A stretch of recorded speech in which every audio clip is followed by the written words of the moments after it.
In everyone, yes, I'm back with this story, guys.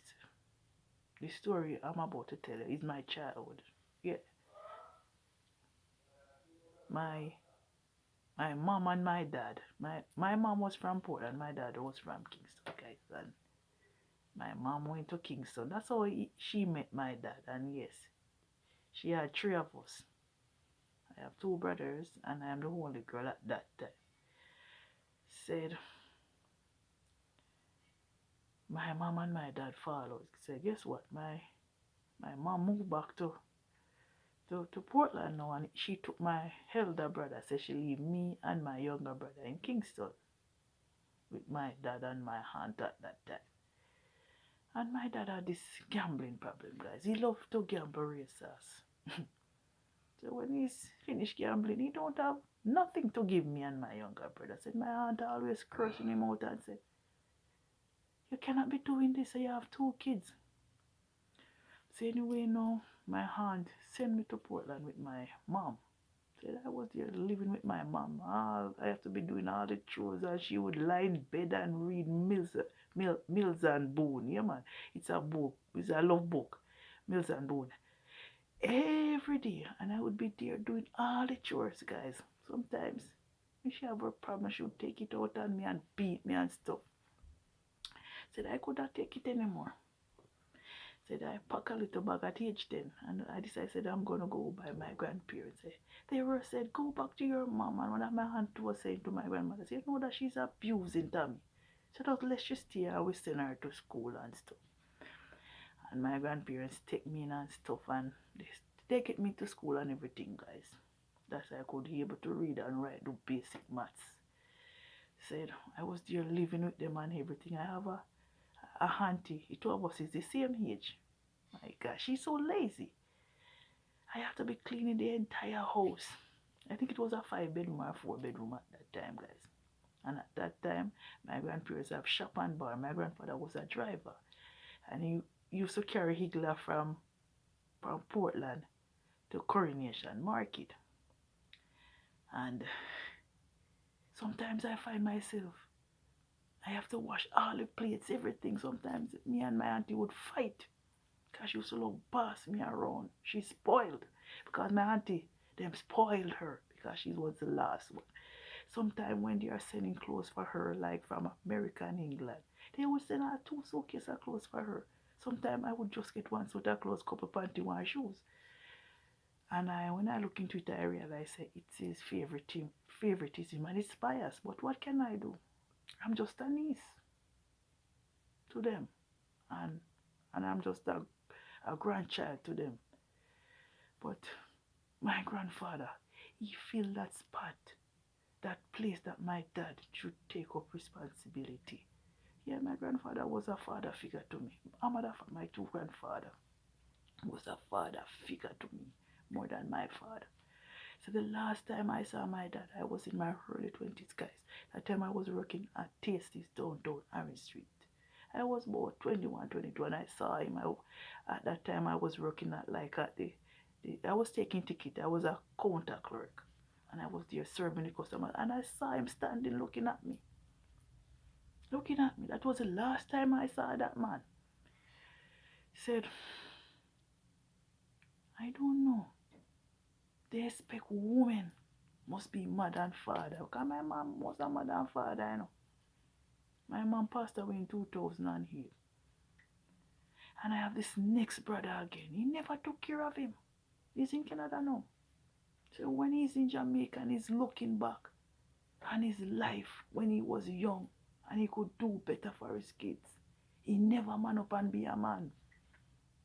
He never man up. He never man up, guys. And now he should be in Canada traveling back and forth. But guess what?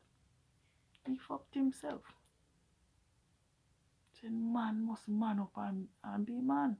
Don't leave everything for a woman. So my mom take out all her frustration on me by beating me.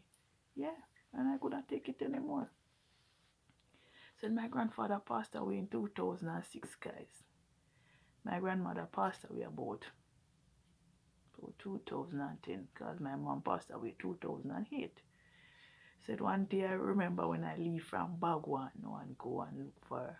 Because sometimes I travel with my kids from Bagwaka to go to Portland.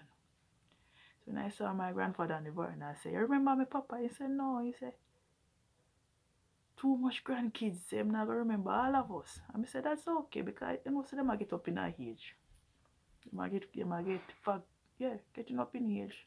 Alzheimer and those diseases, yes. And my grandfather was a good father. I love my grandfathers. Yeah, man. They fill that gap that my dad is supposed to fill. I remember one time when I leave school.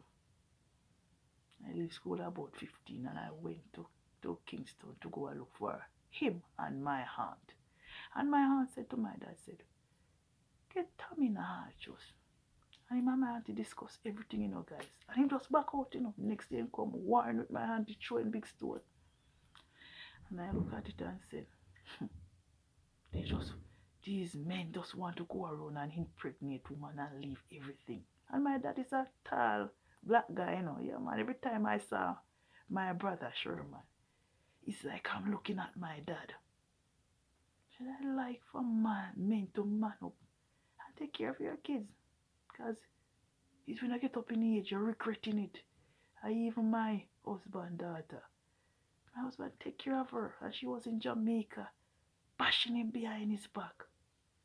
And he took care of her. He took care of her. And she's talking that she don't feel no further connection. And he heard back everything. And he was going to help her, And promised her, I said, I'm going to file for you and bring you to Canada. But when you hear a person that you help, sending to school and everything, bashing you, tearing you down, sometimes I said to him, you must still help her. I said, no, I'm not helping her. Let she find her way to Canada. She's too ungrateful. And she was there just tearing down her dad. And I wish I had that father figure. Like she said she just want to reach here. She doesn't want to reach to Canada when she comes to Canada. She not go. She's so ungrateful. I wish I had a father like my husband. I would be educated, guys. I would be a teacher because when I was going to school, I said I always want to be a teacher. But I never get that opportunity. Because when I moved to Kingston and my aunties fly out, who don't go to America, go to England, I have to take up my responsibility. Renting place for myself, buying everything for my comfort, furniture, everything. Yes, stand on my own. So I hate to see kids nowadays when their parents help them and they turn around. They're so fucking ungrateful. She stabbed herself in the back. My husband daughter stabbed herself in the back. Yeah. Anyway, guys, thanks for listening to my story. Because you guys know that I love. And I'm so happy that YouTube gave me this platform to be myself and I can able to talk about my past. And when you talk about your past, sometimes you're healed. You're healed. So anyway, guys, have a great weekend. Bye.